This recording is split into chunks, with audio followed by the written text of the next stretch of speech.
Nous avons vu déjà, bonjour tout d'abord, j'espère que vous vous portez bien, prenez soin de vous-même et des autres. Nous avons déjà fait la correction du premier exercice de la série 4. Aujourd'hui, nous allons terminer cette série 4 de l'arithmétique et à partir de cette série-là, nous ferons des exercices de révision. Il n'y a pas de cours jusqu'au retour en classe, Inch'Allah. Bon, alors pour l'exercice 2, on voulait résoudre l'équation de x moins 3y égale à 1, avec xy appartenant à n carré. Tout d'abord, on nous demande de vérifier que les couples de 1 et 1, 0 sont solutions. Bien sûr, c'est évident. Pour le couple de 2, on a 2 au carré, moins 3 à la puissance 1 égale à 1. Et 2 à la puissance 1, moins 3 à la puissance 0 égale à 1. Donc 2, 1, 1, 0 est inclus dans l'ensemble de solutions. Maintenant, nous voulons chercher, est-ce qu'il y a d'autres solutions du couple XY avec Y supérieur ou égal à 2? C'est pour cela, supposons que XY appartenant à S avec Y supérieur ou égal à 2. Dans ce cas, on obtiendra 2x est égal à 3 au carré fois 2 à la puissance y moins 2 plus 1. Et puisque y est supérieur ou égal à 2, alors y moins 2 est un entier naturel. Or, 3 au carré, c'est 9. C'est-à-dire, on obtiendra 2 à la puissance x est congru à 1 modulo 9 parce que ce nombre-là est un multiple de 9. Maintenant, il y a certains d'entre vous qui m'ont demandé pourquoi nous avons démontré dans l'autre série que 7 à la puissance 4 congru à 1 modulo 32 et nous sommes passés à 7 à la puissance 4k congru à 1 modulo 32. Voilà, c'est la question que vous vous êtes posée. Maintenant, nous allons chercher les antinaturels qui vérifient l'équation 2 à la puissance x congru à 1 modulo 9. Pour cela, on veut chercher l'ordre de 2 dans la congruence modulo 9 ou ce que nous appelons la période. Alors, vous savez tous que 2 est congru à 2 modulo 9, 2 au carré est congru à 4 modulo 9, 2 à la puissance 3, c'est 8, c'est moins 1 modulo 9, 2 à la puissance 4, c'est moins 2 à la congru modulo 9, 2 à la puissance 5, c'est moins 4 modulo 9, et 2 à la puissance 6, comme vous le voyez, c'est moins 8. 2 fois moins 4, c'est moins 8, et moins 8 plus 9, c'est 1 modulo 9. Et donc, si nous divisons n égale à 6k plus r, avec r appartenant à 0, 1, 2, 3, 4, 5, on aura 2 à la puissance n égale 2 à la puissance k fois 2 à la puissance r, c'est-à-dire 2 à la puissance 6, c'est 1, et ça congrue à 2 à la puissance r modulo 9. Et donc, si nous détaillons les calculs, nous obtenons pour r congru 0, 1, 2, r égale 0, 1, 2, 3, 4, 5 modulo 6, voilà, 6, r égale 2 à la puissance n sera 2 à la puissance 0, c'est 1, 2 à la puissance 1, c'est 2, 2 à la puissance 2, c'est 4, 2 à la puissance 3, c'est moins 1, 2 à la puissance 4, c'est moins 4, 2 à la puissance 5, c'est moins 4, 2, c'est moins 2, moins 4 modulo 9. Et vous remarquez bien sûr que vous obtenez le reste 1 si et seulement si r égale 0. Et donc 2 à la puissance x congru à 0 modulo 9, si et seulement si x est congru à 0 modulo 6. Et donc, puisque vous avez raisonné par implication, nous garderons tout simplement cette implication-là. Et donc maintenant, faisons la réciproque. La réciproque, supposons que nous avons x égale à 6k et y supérieur ou égal à 2. Remarquez que, est-ce que nous pouvons trouver des solutions? Si vous avez une solution avec y supérieur ou égal à 2, nécessairement x doit être de la forme 6k, ou y supérieur ou égal à 2. Maintenant, si vous faites le plus petit multiple de 6k, c'est 6. C'est-à-dire, si vous faites 2 à la puissance 6, moins 3 à la puissance y égale à 1. Alors 2 à la puissance 6, ça va nous donner 64. C'est-à-dire 3 à la puissance y est égal à 63. Et donc vous remarquez là que le nombre nécessairement sera divisible par 7. Et nous allons voir que pour cette formule-là, si vous avez 3 à la puissance y, nous devons avoir x. Or, si x est égal à 6k, on a 7 et premier. On a 7 et premier. Et donc, 2 à la puissance 6 est congru à 1 modulo 7 d'après le théorème de Fermat. D'après le théorème de Fermat. Et donc, nous obtenons 2 à la puissance 6 à la puissance k moins 3 à la puissance y égale à 1 impliquera que 1 moins 3 à la puissance y est congru à 1 modulo 7. C'est-à-dire on aura 3 à la puissance y congru à 0 modulo 7. Et cela implique que 7 divise 3, ce qui est impossible. Voilà, je vous ai expliqué maintenant l'origine de ce nombre-là. C'est-à-dire, si le nombre x est multiple de 6, j'ai pris la plus petite valeur, c'est 6. On aura 2 à la puissance 6, c'est 64 moins 1, c'est 63. Et donc, si x vérifie l'équation, alors 7 sera divisible, 7 divise 3 à la puissance y. Et d'une façon générale, 2 à la puissance 6, ça nous donne 1 modulo 7, 3 à la puissance y, nous l'avons gardé, et nous obtenons donc 7 divise 3, ce qui est impossible parce que 7 et 3 sont premiers entre eux, étant donné qu'ils sont des premiers distincts. Et donc, l'ensemble de solutions S2, c'est-à-dire pour x, y avec y supérieur ou égal à 2, il n'y a pas de solution, c'est-à-dire S2 est égal à l'ensemble vide, d'où les seuls couples qui vérifient, ce sont les couples 2, 1 et 1, 0. Ça, c'est pour l'exercice 2. Pour l'exercice 3, voilà, pour l'exercice 3, on nous demande de démontrer que 163 est premier. Et bien sûr, nous avons notre méthode du triple d'Ératosthène pour le faire, en remarquant que racine de 163 est inférieure à 13. Et donc, parce que 169, c'est 13 au carré. Et donc, il suffit de vérifier que ce nombre-là n'est pas divisible par 2, par 5, par 7 et par 11. Alors, pour 163, nous avons un pair, donc il est congru à 1 modulo 2. Pour 3, nous avons 163, nous faisons la somme des chiffres. Alors, 3, 6, 9, 10, donc le reste c'est 1. Pour 5, nous regardons tout simplement le chiffre des unités. On a 163 et congru à 3 modulo 5. Pour 7, il y a une règle de divisibilité, mais elle est très compliquée. Mais remarquez que je vais écrire comme ça. 160, c'est 16 fois 10 plus 3. Alors 16, c'est 2, c'est 6, c'est congru à 2. 10, c'est en 3. Plus 3.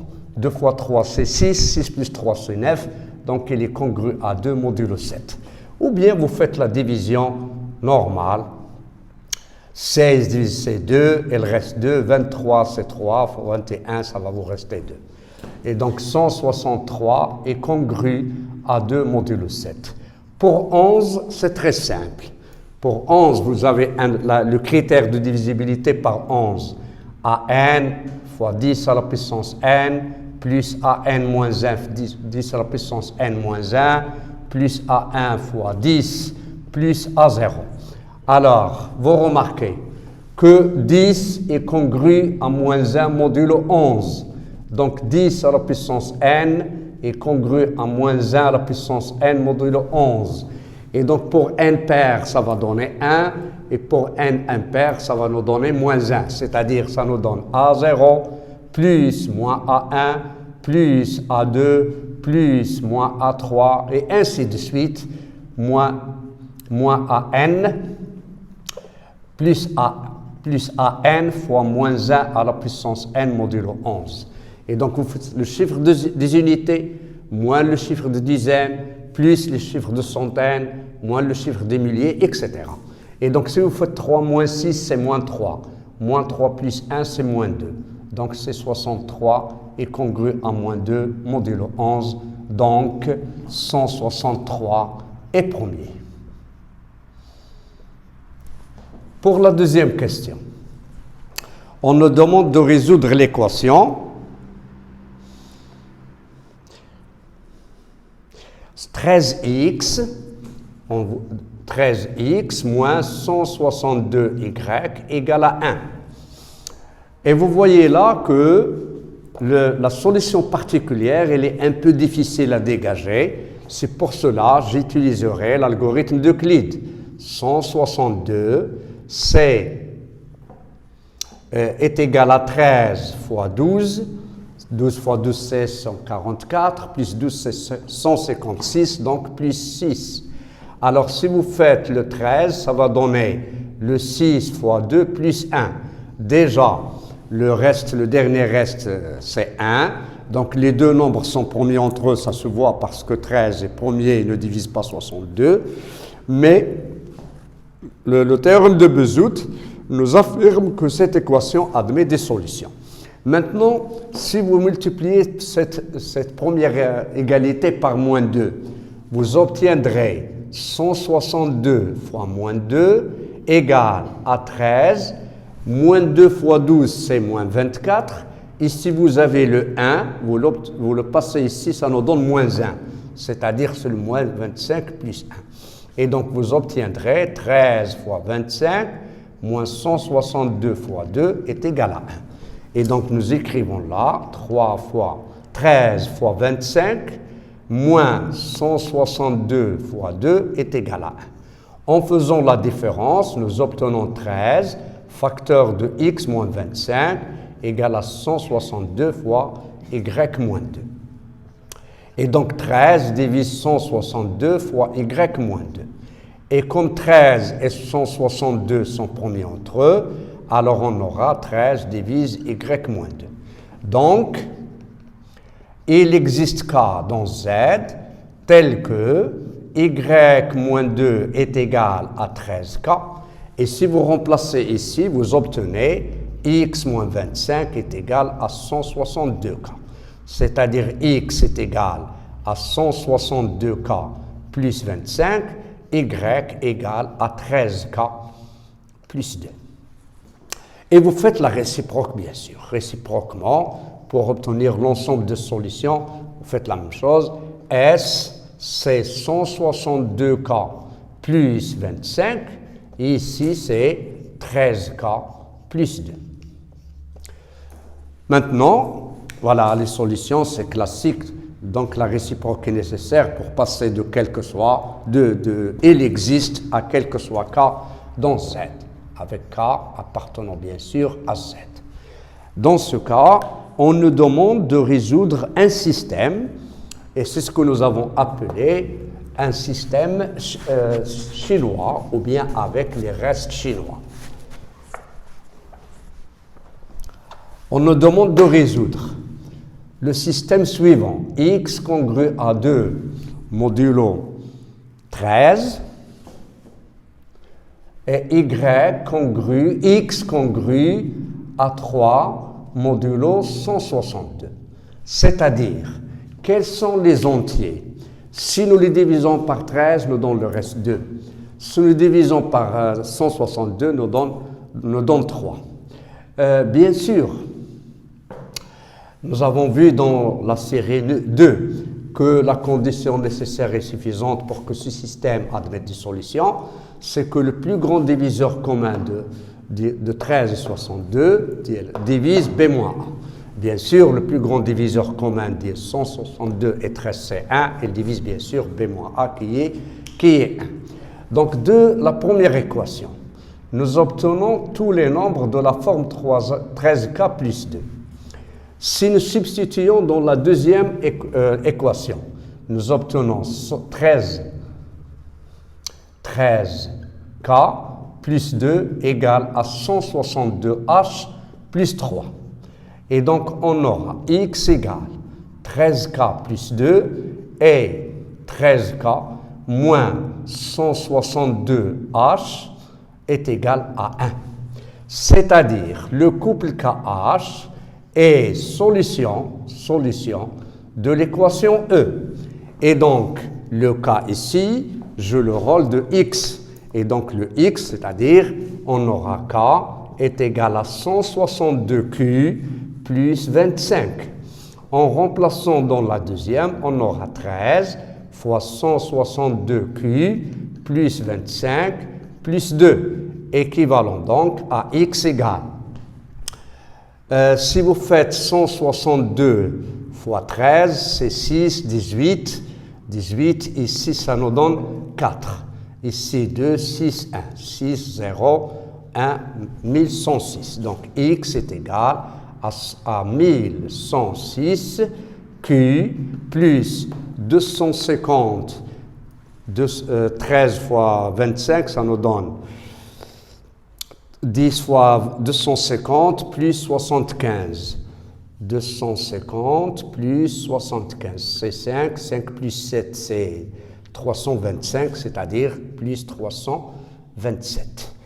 Autrement dit, vous pouvez l'écrire comme ça, avec Q appartenant à Z, ou bien vous écrivez l'ensemble des solutions, c'est 1106 Q plus 327. J'espère que je ne me suis pas trompé dans l'opération, mais vous refaites les calculs vous-même. Voilà pour la résolution de ce système chinois. Pour la troisième question, on nous a donné X, une équation F, que nous essayons de résoudre. X à la puissance 25, congrue à 3, modulo 163. Tout d'abord, on nous a demandé de démontrer que X, si X est solution de F, alors on nous a demandé de démontrer que 163 et X sont promis entre eux. Tout d'abord, si X est solution de F, alors il existe K appartenant à Z tel que X à la puissance 25 égale à 3 plus 163. 163K. C'est-à-dire X fois X à la puissance 25 moins 162 fois K est égal à 3. Et donc, c'est D divise X et c'est D divise 163, pardon, 163. Alors, on aura D divise 3. Mais 3 et 163 sont promis entre eux. Et donc, D est premier avec 3. Donc, D divise 3 et D est premier avec 3, ça nous donne D égale à 1. Ça, c'est une méthode. Une autre où nous savons que 163 est premier. Ici, j'écrirai autre méthode.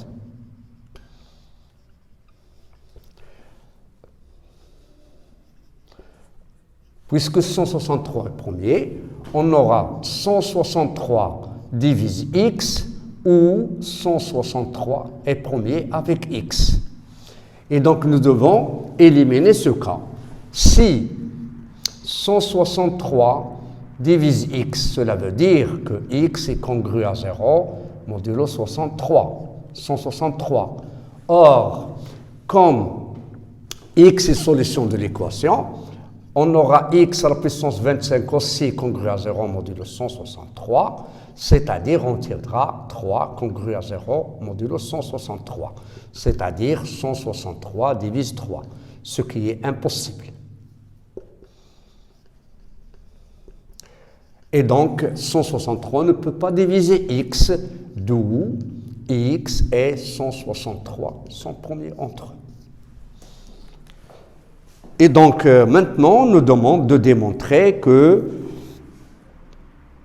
si x est solution de f, alors x est congru à 3 à la puissance 13.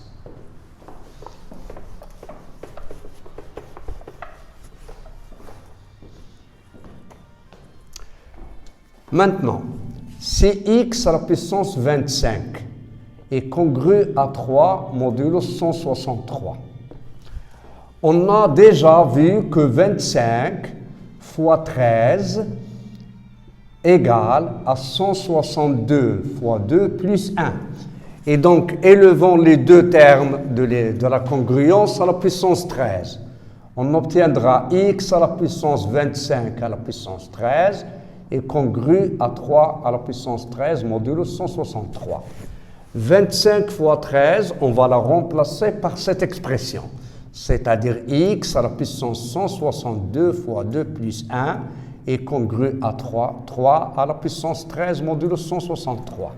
Et donc on aura x à la puissance 62 à la puissance 2 fois x est congru à 3 à la puissance 13 modulo 163. Maintenant, on a x est premier avec 163, et 63 étant déjà vérifié dans la première question qu'il est premier, donc d'après le théorème de Fermat, on aura x à la puissance 162 est congru à 1 modulo 163, d'où x est congru à 3 modulo 13, congru à 3 à la puissance 13 modulo 163. Réciproquement,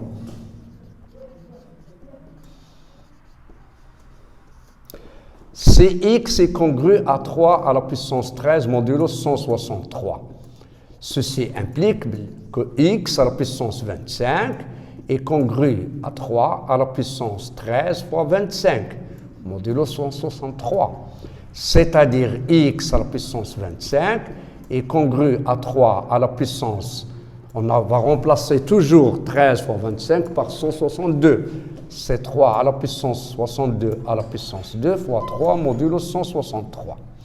Or, aussi, 3 est premier avec 163. Donc, d'après le théorème de Fermat, x 3 à la puissance 162 est congru à 1 modulo 163. Donc, ceci implique que x à la puissance 25 est congru à 3 modulo 163. Conclusion. X à la puissance 25 congru à 3 modulo 163 si et seulement si x est congru à 3 à la puissance 13 modulo 163. Pour simplifier les calculs, j'ai opté pour introduire le nombre 8 et on va comprendre pourquoi. Alors, on aura 8 est premier avec 163. Donc, remarquez que si A est congru à X, congru à AY modulo N, avec A et N sont premiers entre eux, ceci est équivalent à X congru à Y modulo N. Vous savez pourquoi je pense, ou bien je vais l'expliquer ici. On a A facteur de X, N divise A facteur de X moins Y. N étant premier avec A implique que N divise X moins Y, ce qui nous donne cette implication. Alors la réciproque, vous l'obtenez avec la compatibilité, et c'est toujours valable, on multiplie par A ici pour obtenir cette égalité-là. C'est pour cela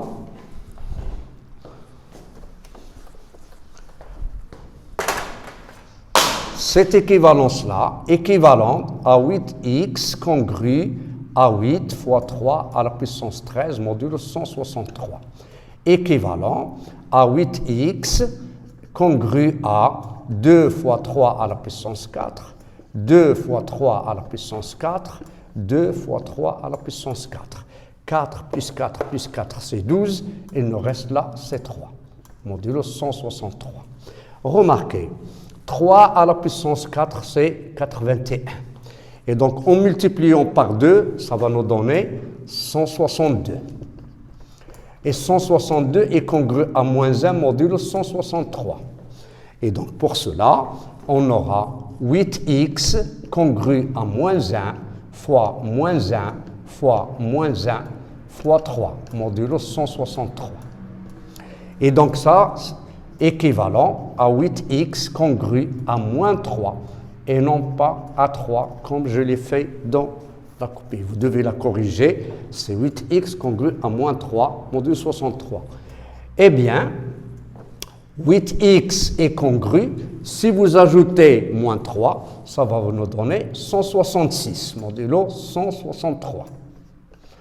Et maintenant 8 est premier avec 163, ça nous donne x congru, parce que 8 fois 20, ça nous donne 160.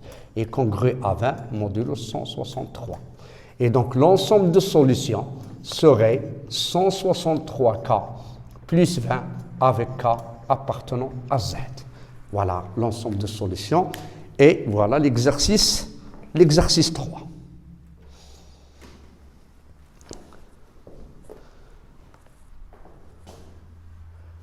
Pour l'exercice 4,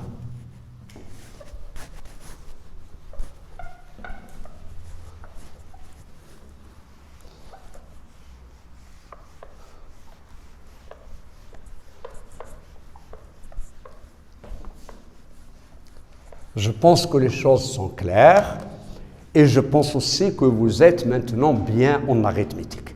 Maintenant, ce que vous attendez, c'est une variété d'exercices d'arithmétique pour renforcer ces notions et pour que vous ayez le moyen de le faire. Mais sachez que ce travail, vous devez le faire vous-même avant de revoir la correction. Maintenant, nous allons voir l'exercice 4. L'exercice 4, on nous a donné Sn, c'est sigma de k égale à 1 jusqu'à n de k à la puissance 3. Ça, c'est parmi les sommes les plus classiques que vous les connaissez bien sûr. 1 plus 2 plus n, c'est n fois n plus 1 sur 2. 1 au carré plus 2 au carré plus n au carré, c'est n fois n plus 1 fois 2n plus 1 sur 6. Et 1 à la puissance 3 plus 2 à la puissance 3 plus n à la puissance 3, c'est ce que vous avez, c'est n plus 1 sur 2 à la puissance 2. Mais nous allons refaire le raisonnement par récurrence. Pour n égale à 1, on aura S1 égale à 1 et 1 fois 1 plus 1 sur 2 au carré, qui va donner 1. Supposons, pour n appartenant, soit n appartenant à n étoiles, supposons que Sn égale à sigma de k à la puissance 3 de k égale à 1 s'écrit sous la forme n fois n plus 1 sur 2 au carré. Et maintenant, montrons-le pour Sn plus 1 égale à n plus 1 fois n plus 2 sur 2, le tout au carré. Maintenant que vous avez là, Sn plus 1, c'est Sn plus n plus 1 au carré. C'est-à-dire Sn plus 1, c'est n fois n plus 1 sur 2 au carré, plus n plus 1 au carré. Vous avez là un facteur commun, c'est n plus 1 au carré. Il va nous donner n carré sur 2 plus n plus, sur 4. C'est-à-dire, c'est n plus 1 au carré fois n au carré plus 4n plus 4 sur 2, sur 4. C'est-à-dire n plus 1, n plus 1 fois n plus 2 sur 2, le tout au carré, parce que là, c'est une identité remarquable, c'est n plus 2 au carré. D'où, quel que soit n appartenant à n étoile, Sn égale à bien n fois n plus 1 sur 2 au carré. Ça, pour les élèves qui ont un peu oublié le raisonnement par récurrence. Mais le problème d'arithmétique qui se pose, c'est de discuter suivant n, le plus grand diviseur commun, de deux termes consécutifs, de deux sommes consécutives.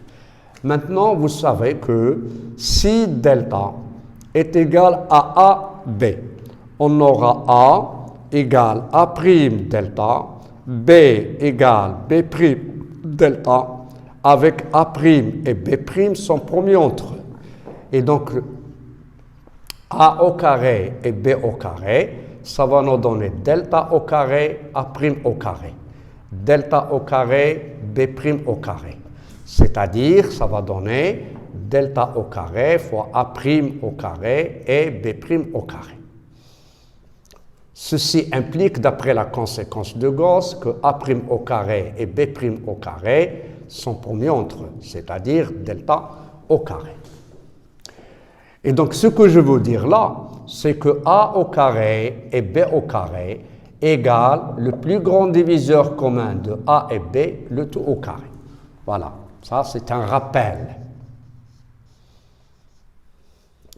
Maintenant, examinons le cas de Sn et de Sn plus 1.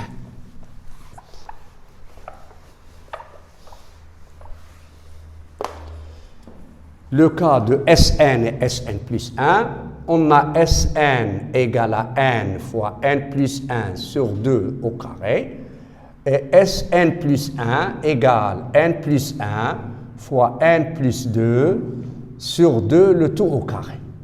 Il est facile de voir que le facteur commun entre Sn et Sn plus 1, c'est n plus 1 au carré. Mais ce n'est pas facile parce que rien ne nous garantit que n sur 2 et n plus 1 sur 2 sont des entiers. C'est pour cela que nous allons procéder par disjonction de cas. Si n est pair, alors n plus 2 est pair.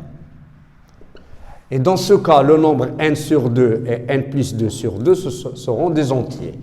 Et donc, le plus grand diviseur commun de Sn et Sn plus 1, ça va donner le plus grand diviseur commun de n plus 1 sur 2 et de n plus 1 fois n plus 2 sur 2, le tout au carré.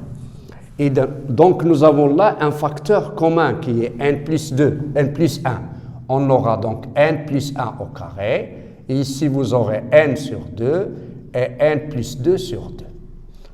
Maintenant, il reste à démontrer que ces deux nombres-là sont promis entre eux. Or, si vous faites la combinaison n plus 2 moins n, ça nous donne 2. Ceci implique n plus 2 sur 2 moins n sur 2 est égal à 1. Et donc, d'après le théorème de Bezout, on a n plus 1 sur 2 et n sur 2 sont promis entre eux. Donc, le plus grand diviseur commun de Sn et Sn plus 1 est égal à n plus 1, le tout au carré. Deuxième cas, si n est impair, alors n plus 2 aussi est impair. Et puisqu'il est impair, donc n sur 2 ne sera pas un entier, n plus 2 sur 2 ne sera pas un entier. Mais n plus 1 sur 2 appartient à n. Et dans ce cas-là, le plus grand diviseur commun de Sn et Sn plus 1 serait n plus 1 sur 2, le tout au carré, et nous allons laisser là n et n plus 2. Dans ce cas-là, vous avez n plus 2 moins n est égal à 2. C'est-à-dire si d divise n plus 2 et d divise n, alors d divise 2. Or, les deux nombres n et n plus 2 sont impairs, donc le diviseur commun, d divise n, c'est-à-dire les diviseurs d'un nombre impair, sont tous impairs. Donc D est impair, ce qui implique que D est égal à 1. Conclusion, le plus grand diviseur commun de Sn et Sn plus 1 dans ce cas serait n plus 1 sur 2, le tout au carré. Et voilà pour l'exercice 4.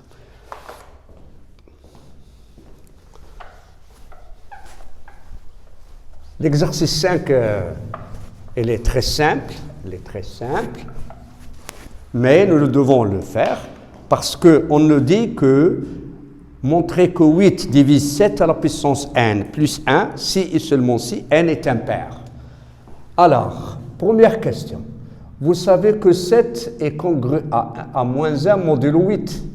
Et donc 7 à la puissance n est congru à moins 1 à la puissance n modulo 8.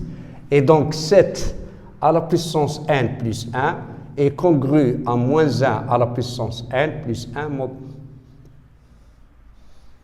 Pardon. 8 divise 7, ça. Et donc, ceci, 7 à la puissance n plus 1 congru à 0 modulo 8, si et seulement si, moins 1 à la puissance n plus 1 congru à 0 modulo 8. Et donc équivalent à n impair. Parce que pour le n pair, ça va nous donner 2. Et dans ce cas-là, on vous a demandé de déterminer le reste par 8 lorsque n est pair. Si n est pair, on aura 7 à la puissance n. On aura n égale à 2p. Et donc c'est 7 au carré à la puissance p. Et donc congru à moins 1 à la puissance 2 à la puissance p. C'est-à-dire congru à 1 modulo 8. Et donc 7 à la puissance n plus 1 est congru à 2 modulo 8. Dans la dernière question, c'est un problème de calcul simple parce que si vous voyez la troisième question, on nous a demandé de démontrer que 7 divise 2 à la puissance 4 plus 5. Alors 2 à la puissance 2 à la puissance 4, je l'écrirai comme ça, est égal à 2 à la puissance 3 à la puissance 5 fois 2, et qui est congru à 2 modulo 7, parce que 2 à la puissance 3 c'est 8, et 8 c'est 1 modulo 7, parce que 8 est congru à 1 modulo 7. Et donc 2 à la puissance 2 à la puissance 4 plus 5 sera congru à 2 plus 5, congru à 0 modulo 7, c'est-à-dire 7 divise 2 à la puissance 2 à la puissance 4 plus 1. Voilà, maintenant nous avons terminé les 4 séries d'exercices. Je reviens pour vous dire maintenant, nous allons récapituler. Vous recevrez des séries où il y a un exercice d'arithmétique, un exercice de nombre complexe, un exercice d'analyse. On verra ce qui se passera après, sinon nous serons obligés de commencer la leçon des structures algébriques. Tenez-vous bien, bon courage, ne lâchez pas et merci.